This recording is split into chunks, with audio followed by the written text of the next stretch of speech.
تمہاری آنکھیں کب کھلی؟ حتی زرتم المقابر. ادھر تمہاری غفلت کی آنکھیں کھل رہی تھیں، ادھر حیات کی آنکھیں بند ہو رہی. اللہ اکبر.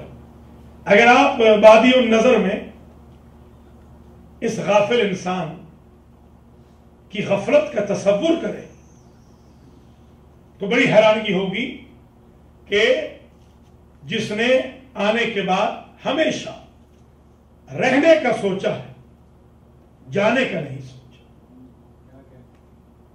کسی نے ہمارے پہلے امام سر اللہ فی العالمین، امام المتقین، امیر المؤمنین علی بن ابی طالب سلام اللہ علیہ سے سوال کیا کہ سرکار آپ نے کوئی گھر نہیں بنایا کوفے میں جہاں آپ کا کیپٹل ہے. آپ ارشاد فرماتے ہیں عقل مند پل پہ اپنا گھر نہیں بناتا. یہ دنیا حضرت علی کی نظر میں پل، آپ پل سے گزرتے ہیں خواہ وہ ٹول والی ہو یا بغیر ٹول کے، مگر وہاں کبھی آپ نے پڑاؤ نہیں کیا. علی کی نظر میں اگر مکان بنانا ہے تو آخرت میں بنائے، اس برج پہ کیا مکان بنا. فریاد قبر میں اذا القبور بعثرت، وہ وقت یاد کرو جب قبریں بھی پھٹ پڑیں گی.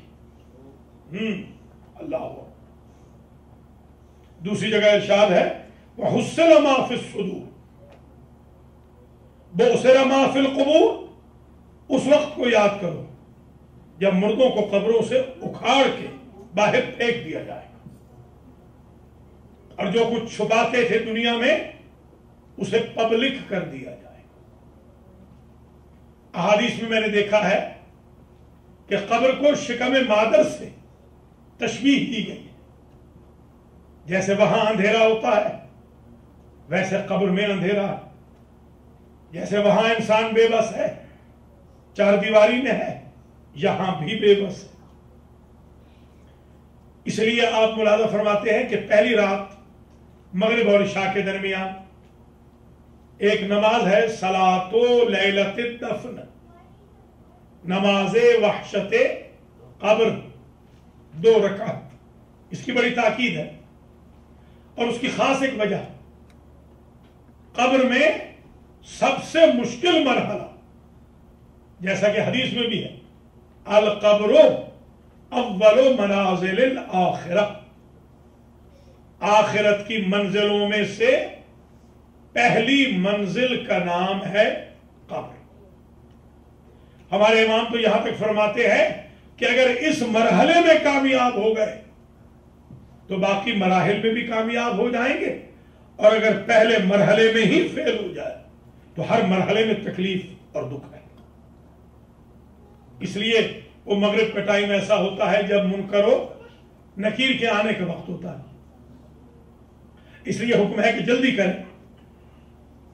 ہمارے ہاں جو فقاہتی پہلو ہوتے ہیں ان میں بڑی لاجکس ہیں، فلسفیز ہیں.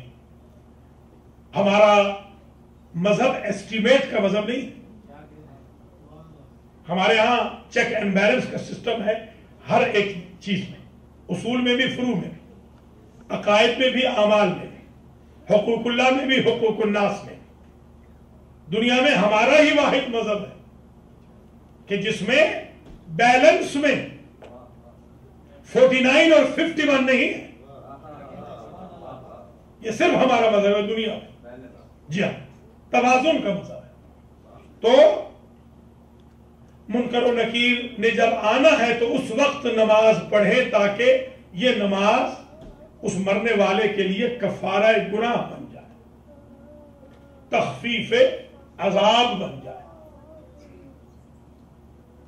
میں ایک میت کو دفنا کے آ رہا تھا، چند سال پہلے کی بات ہے. وہ میرے دوست تھے اور ہمارے سینٹر میں نماز جمعہ میں پہلی صف میں بیٹھنے والوں میں سے تھے، اور درس قرآن میں 100% اٹینڈی تھے.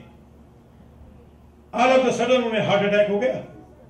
تو ان کے بیٹے نے جب مجھے کال کی تو میں نے اپنے ہاتھ سے انہیں غسل دیا، خود ہی کفن پہنایا اور خود ہی دفن کیا، جنازہ خود پڑھایا امام الخوئی اسلامک سینٹر نیو یارک میں۔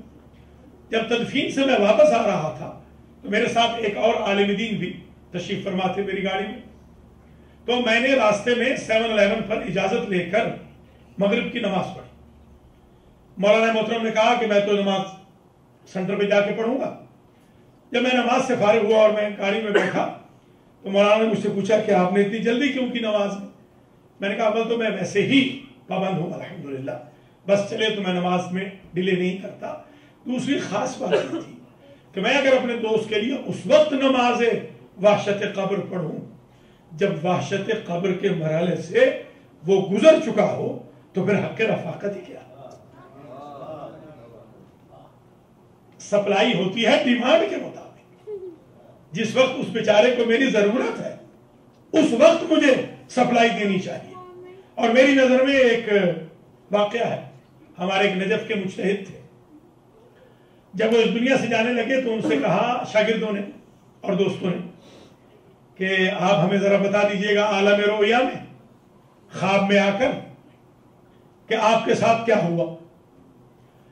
تو وہ پہلی رات ہی تشریف لائے اور انہوں نے کہا مجھے اللہ نے بخش دیا، میں تو بخشا ہے، اللہ کریم آپ سب کی اور میری یہ قسمت کرے کہ انشاءاللہ پہلے مرحلے میں ہی ہم کامیاب ہو جائیں۔